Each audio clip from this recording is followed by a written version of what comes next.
Oh, hi guys, Howard again. I know it's been a couple of months since my last review of the Ricoh 500. However, I've been sorting through my collection and think I have at least three more cameras worth reviewing. Today we'll have a close look at Yashica's final version of their full-size rangefinder cameras, the Yashica 35 Electro GSN and GTN. But before the review, here's a quick summary of its history. The original Electro appeared in 1966. I was 24 at the time and they seemed absolutely amazing. But they weren't cheap, so I stuck with my Petri 2.8 colour-corrected Super. Next came the Electro 35G in 1968, along with a black Electro 35 professional model, now very rare, followed by the GS and GT in 1969-70, and finally the GSN and GTN in 1973, these selling until stocks ran out in about 1980. From the G model onwards, the electrical contacts were gold-plated to ensure reliability. The camera bodies were silver, except those with the letter T as the second letter in the initials of the model. There were some later Electro models which were also excellent. These were lighter, more compact cameras. They were the CC, MC and FC, but unfortunately I don't have any of these. Anyhow, back to the GSN. The Electros were the first cameras to use an electronically controlled shutter combined with automatic aperture priority exposure. All had basically the same very sharp 45mm f1.7 colour-corrected Yashica DX lenses and boasting 6 elements in 4 groups. The shutter is a stepless copal shutter with a range of 30 seconds through to 1/500th of a second. By combining a CDS cell with sophisticated electronics and the stepless shutter, a very accurate metering system was the result.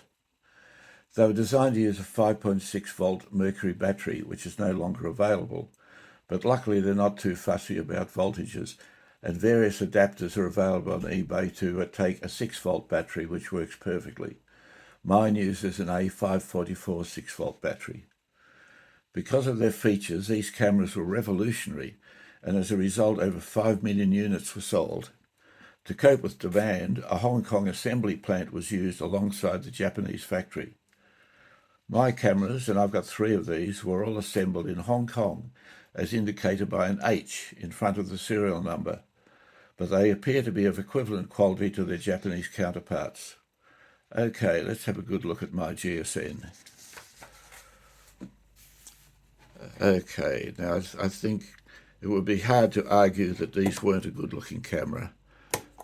They're at 750 grams, they're pretty solid, so you'll need a reasonable neck strap to carry them around, but they're a lovely camera, really well built. Okay, they've got a little electron symbol up here, which is where they get the name from. We've got the metering window here. You may be able to see there's a small lozenge-shaped hole there, and that changes size as you change the ISO or ASA, whichever you want to call it, for the film speed that you're using, and I'll show you how you do that later. We've got the diamond-shaped rangefinder spot, which is fairly distinct without being the best of class, and we've got nice gold frame lines, and there's quite a bit of space around them, so if you wear glasses, it won't be a problem. We've got the G over here for gold contacts, the word Yashica in gold, and the model GSN S for silver. Now we've also got the colour Yashica lens on the front there.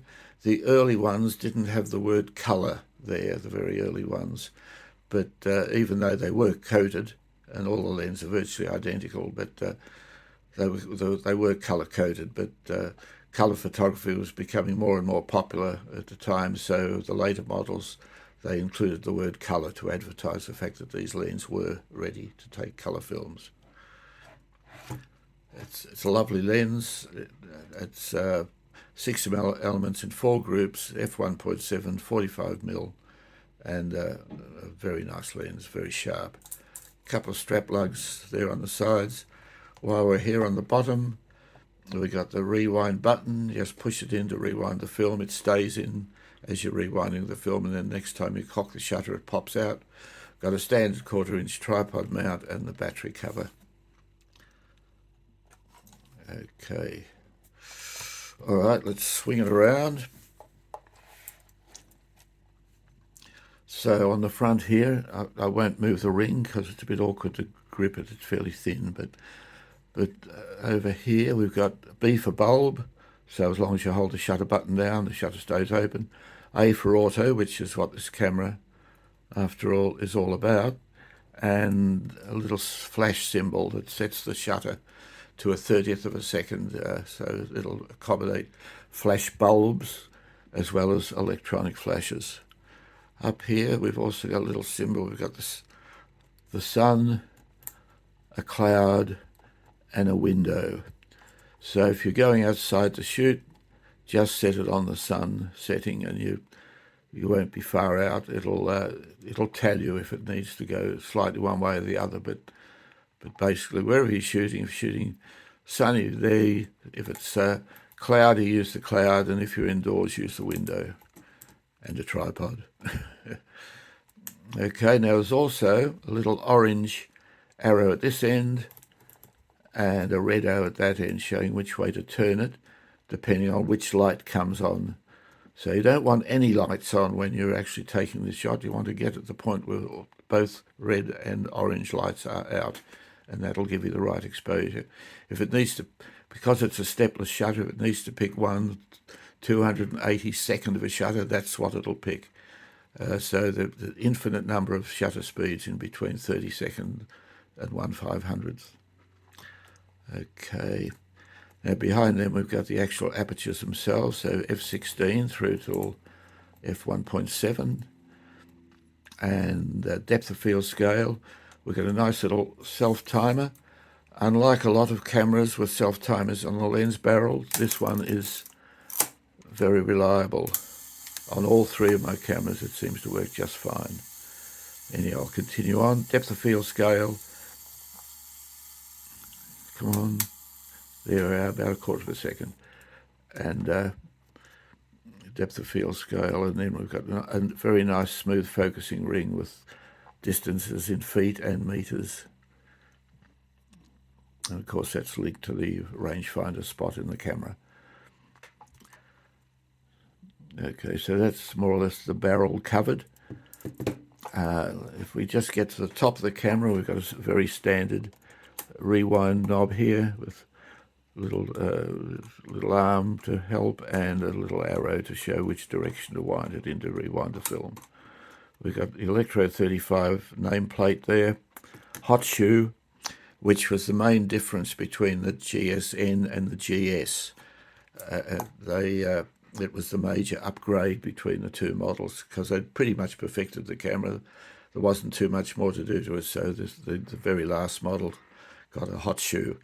But if you had an older style flash, there's still a little PC plug point there, so you could use a lead as well.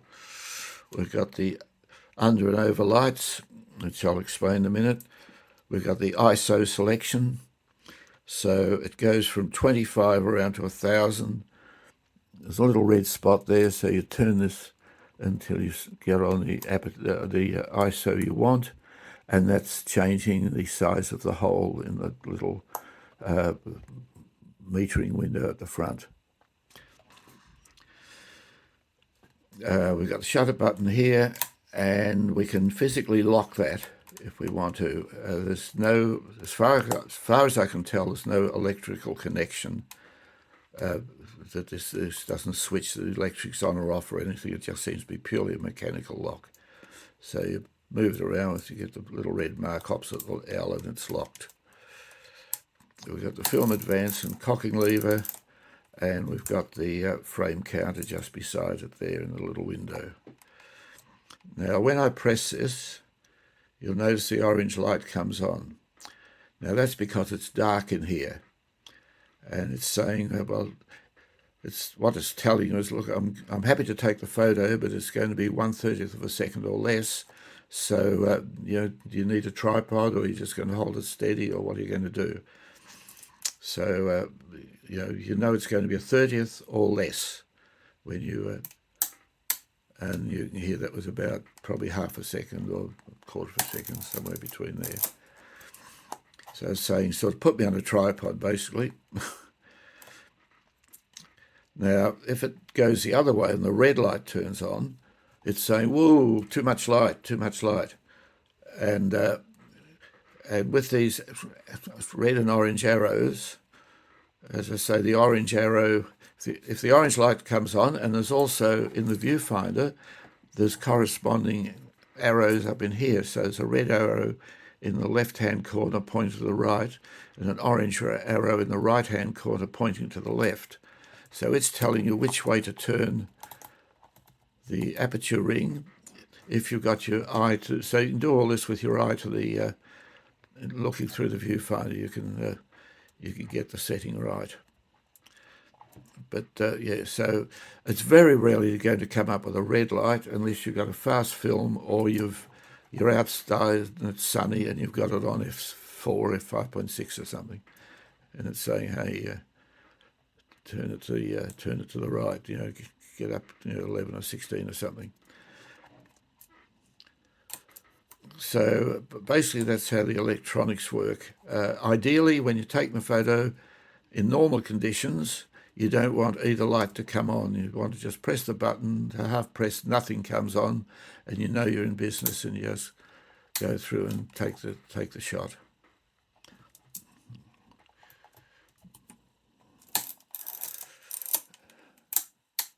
Now you'll notice there's also a clunk when I get to there, and that is absolutely essential with these cameras. That clunk, that nice solid clunk, says that the little pad, known by its nickname as the pad of death, is in good condition, and the camera should work perfectly. The little pads can disintegrate. It depends a bit, I think, upon climatic conditions and the way the cameras were stored. But anyhow, if the pad falls apart and stops, and you no longer get that nice solid clunk, then the camera is basically pretty much useless. You can still shoot to 500ths of a second, but that's the limitation of your control over it. Now the pad of death can be replaced. Some people do it themselves. It's pretty tricky, but basically if you're looking at perhaps buying one of these and you turn it around and there's no clunk as you wind it on, just put it down again, because you're just going to end up with a very pretty paperweight. If you want a pretty paperweight, then go ahead, but I don't think that's why we're buying the camera. Okay, now the battery, although they're not too fussy, and the original batteries, the Mercury batteries, were 5.6 volts, they used to hold that voltage almost up until the day they died, and that was about the minimum voltage the cameras required. And with 6 volts, they're really happy. So with a battery adapter and a 6-volt battery, it works really well. And you'll be able to check that by, if you press the battery check button here, and my battery's a little bit low here, it's an old one, so it's not going to actually light up the battery light. But if the battery's in the proper voltage range, when you press that battery check button, in the the frame counter window will light up quite a bright green. You won't miss it. It'll be nice and bright. So if that works, then put a film in, go out and shoot to your heart's content. So there's the battery check. The viewfinder, as I say, there's a bit going on in here. We've got gold frame lines. We've got the diamond-shaped rangefinder spot. Now, the viewfinders, they darkened them a bit on these deliberately to make the viewfinder spots stand out. It's sort of good and it's bad. And the rangefinder spots, they're pretty good. So, I mean, basically, as I said before, if you wear glasses, they're absolutely fine. And the viewfinder and the rangefinder spot are pretty good. They're not the best, but they are pretty good. And you'll still be able to focus accurately, judging on my 3 examples, and shouldn't have any problems. as I say, up in the left-hand corner, there's a red arrow pointing to the right that illuminates along the same time as the light up here, and the same with the orange arrow pointing to the left. So that they're telling you which way to turn the aperture ring to get the right exposure. Now to open the back, we just pull up on the rewind knob. It's all very standard in here. The rewind knob is sprung to stay up out of the way, so you just drop your film cassette in, pull the film across. There's some slots here. You stick the tongue firmly into the slot, wind it on. Now you'll notice it winds on clockwise, so inwardly the film is taken down into this gap here. Wind it through until it's sitting nicely. The sprocket holes are sitting nicely on the teeth. Shut the back. Push this down. Make sure it locates in the top of the cassette center column. Wind it gradually backwards. Take up any slack that's in the cassette. There's usually a little bit there. And then when you wind this on, whoops, take this shot. When you wind it on, that will turn at the same time, and that tells you that you've loaded the film correctly. Okay, great cameras. I was up in Sydney 7 or 8 years ago, which is when this battery's from, which is the reason it's a little bit low and not activating the battery check light. But we're staying in a hotel overlooking Sydney Harbour and the bridge and everything, so I thought, at night, I thought I'll take a few photos. So I sat in the windowsill. Everything was lit up nicely outside. And I took a few shots. They were all about probably 20, 25 seconds, somewhere around there. Anyway, when I got the film back, they turned out beautifully. So it's a brilliant metering system, this. And if you can get a good one of these cameras, and they're not too dear, I think anywhere between $100 and $150 for a really nice one. And there were a lot built. Over 5 million of them were out there. So you shouldn't have too much trouble finding one. They're an excellent camera, and I can't recommend them too highly. As I say, all three of mine work absolutely perfectly. I'll just show you the GTN, which is the black model, which some people prefer. So that's the GTN. Now, they're exactly the same camera with a couple of minor little things. I think it's a bit more plastic on one than the other or something, and this is a bit dusty at the moment. It's been sitting on a shelf. But so that's the GTN, that's the GSN. So it's up to you which you prefer. I'm pretty sure the prices were the same when they were released, and there's a lot of both colours out there, so it's up to you.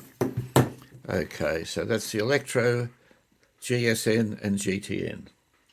Well, look, I hope you've enjoyed the video. If you have, please like and subscribe. It's free to subscribe and it helps the channel. I'm really trying to get to 1,000 subscribers if possible from my current 790 to provide a little income. The 1,000 subscribers and 4,000 hours of viewing is the magic figure, apparently. And if I can get a little bit of income, I might be able to buy the odd extra camera to review. So anyhow, look, thanks for watching, and hopefully I'll see you in the next one.